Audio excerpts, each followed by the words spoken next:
Aujourd'hui, nos villes oublient souvent la valeur de l'eau.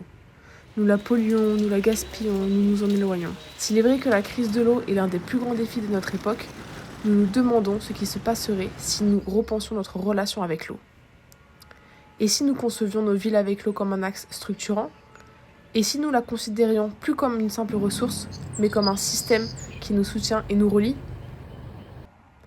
C'est dans ce contexte que nous nous permettons de réfléchir. Nous voulons que l'eau soit un moteur de transformation profonde, où l'on puisse coexister en harmonie avec la nature. C'est à partir de là que nous proposons un chemin qui nous permet de produire de l'eau pour produire de l'habitat. Pour concrétiser cette idée, nous nous sommes rendus dans notre territoire pilote, Ciudad Zamora, situé dans les vallées fertiles de la rivière du Tuy. Ciudad Zamora a connu une croissance urbaine excessive, privilégiant l'asphalte et le béton aux espaces verts, altérant ainsi l'équilibre naturel. Cette réalité nous incite à repenser notre relation avec l'environnement et à chercher des solutions plus durables qui nous permettront de générer de l'habitat.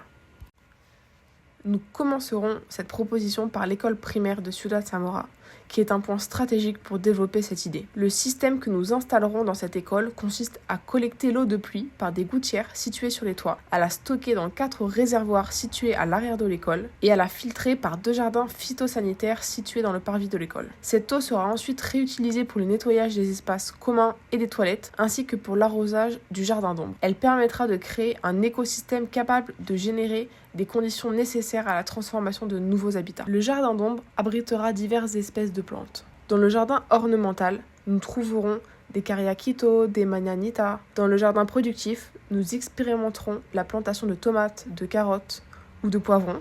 Et dans le jardin aromatique, nous trouverons du romarin, du curcuma, de la lavande, entre autres. Nous planterons également des arbres qui nous permettront de créer des microclimats, soutenant la vie communautaire et générant des espaces de rencontre et de jeu, à l'abri du soleil étouffant de Ciudad Zamora. Ciudad Zamora deviendra un exemple de la manière dont une communauté peut transformer son environnement grâce à une vision révolutionnaire de l'eau et des villes futures.